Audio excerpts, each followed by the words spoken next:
Hello everyone, welcome to my channel. আশা করি তোমরা সবাই ভালো আছো। আজকে তোমাদের জন্য আরও একটা নিউ রেসিপি নিয়ে চলে এসেছি। কই মাছের রেসিপি আমি তোমাদের সাথে আগেও শেয়ার করেছি। কই পাতুরি, তেল কই, এগুলো তো আমরা ইউজুয়ালি খেয়েই থাকি, কিন্তু আজকে একটু অন্যরকমভাবে কই মাছ রান্না করব। আজকে বানাবো কই কাসুন্দি। খুব কম ইনগ্রেডিয়েন্টস দিয়ে এই রেসিপিটা তৈরি হয়ে যাবে। তাহলে চলো আর দেরি না করে রান্নাটা স্টার্ট করি। কই কাসুন্দি বানানোর জন্য সবার ফার্স্টেই এখানে 4 পিস কই মাছ নিয়েছি। মাছটা বাজার থেকে কেটে এনেছি আর আঁশটাও ছাড়িয়ে নিয়েছি। এবার মাছটা ভালো করে ধোবো যাতে শ্যাওলা ভাবটা চলে যায়। ফার্স্টবার নর্মাল টেম্পারেচারে জল দিলাম। মাছের সাইডে হাত দিয়ে এমন ধুচ্ছি যাতে শ্যাওলা ভাবটা বেরিয়ে যায়। এই মাছ কিন্তু কম হলেও 5 বার ধোবো, নাহলে কিন্তু মাছের শ্যাওলা ভাব যাবে না। দ্বিতীয়বারও নর্মাল টেম্পারেচারে জল দিয়েই ধুলাম। শ্যাওলা ভাব থাকার জন্য অনেকে এই মাছটা খেতে পছন্দ করো না, বাট ভালো করে ধুলে কিন্তু আর শ্যাওলা ভাব থাকে না। আবার এমনি জলেই ধুলাম। এরপর উষ্ণ গরম জল মাছে দিলাম, তার সাথে অল্প নুনও অ্যাড করলাম। দেখো মাছের শ্যাওলা ভাবটা কি উঠেছে, আর মাছটাও পরিষ্কার হয়ে যাচ্ছে। আর একবার গরম জল দিয়ে ধুয়ে নিয়ে তারপর নর্মাল টেম্পারেচারে জলে ধুলাম। দেখো এখন মাছটাও পরিষ্কার হয়ে গেছে, শ্যাওলা ভাবটাও একবারে চলে গেছে। মাছ ধোয়া কমপ্লিট। এরপর মাছে নুন, হলুদ গুঁড়ো আর সর্ষের তেল অ্যাড করলাম। এগুলো মাছে ভালো করে মাখিয়ে নিচ্ছি। আমি মাছ 10 মিনিট পর ভাজবো। তোমরা চাইলে মাখিয়ে নিয়ে সঙ্গে সঙ্গেও ভাজতে পারো, কিন্তু একটু রেখে দিলাম যাতে মাছে নুনটা ঢোকে। মাছের নুন, হলুদ গুঁড়ো মাখানো হয়ে গেছে। এটা 10 মিনিট ঢাকা দিয়ে রেখে দেবো। 10 মিনিট পর ভাজবো। অন্যদিকে কাঁচা লঙ্কা চিড়ে নিচ্ছি। আমি এখানে 4টে কাঁচা লঙ্কা দেব। তোমরা চাইলে তোমাদের পছন্দ মতো ঝাল বেশি বা কম দিতে পারো। তারপর পাতিলেবু নিয়েছি, এটা হাফ কেটে নিলাম। 4 পিস মাছের জন্য হাফ পাতিলেবুতেই হয়ে যাবে। গ্যাসে কড়াই বসিয়ে দিয়ে তাতে সর্ষের তেল দিলাম, তেল গরম হয়ে যাওয়ার জন্য। তেলটা গরম হয়ে গেছে।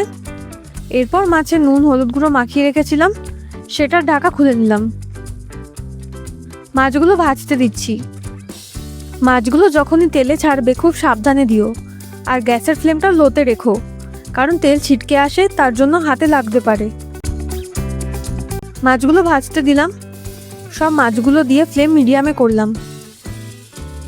কিছুক্ষণ এক সাইডটা ভেজে নিয়ে তারপর অপোজিট পার্টটা আস্তে আস্তে উল্টে দিচ্ছি। মাছগুলো একটু ভালো করে ভাজছি। মাছটা ভাজা হোক। অন্যদিকে একটা বাটিতে 3 টেবিল স্পুন মতো কাসুন্দি নিলাম। এই কাসুন্দিটা আমি বাড়িতেই বানিয়েছি। কি করে বানিয়েছি সেটাও তোমাদের সাথে অন্য ভিডিওতে শেয়ার করব। মাছ আর একটু উল্টে পাল্টে ভেজে নিয়ে একটা প্লেটে তুলে নিলাম।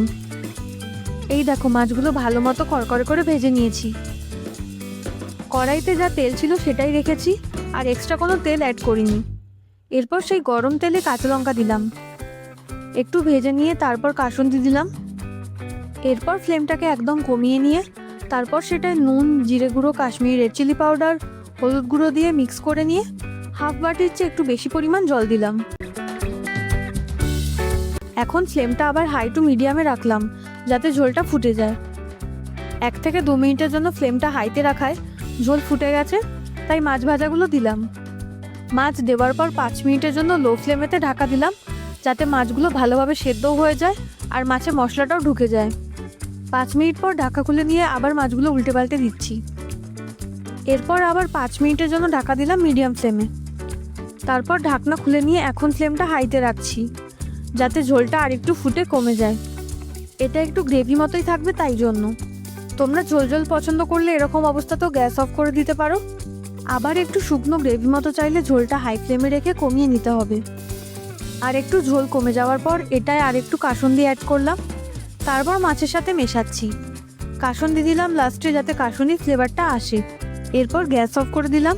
গ্যাস অফ করে দেওয়ার পর হাফ যে পাতিলেবুটা কেটে রেখেছিলাম সেটা ওপর দিয়ে ছড়িয়ে দিলাম। এখন দেখো গ্রেভির টেক্সচারটা কিরকম সুন্দর হয়েছে। তোমরা চাইলে এটা ফ্রাইড রাইস, পোলাও, রাইসের সাথেও খেতে পারো। যাই হোক, আজকের রান্না কই কাসুন্দি রেডি। রান্নাটা ভালো লাগলে লাইক, শেয়ার, কমেন্ট করবেন, অ্যান্ড সাবস্ক্রাইব করতে ভুলবেন না।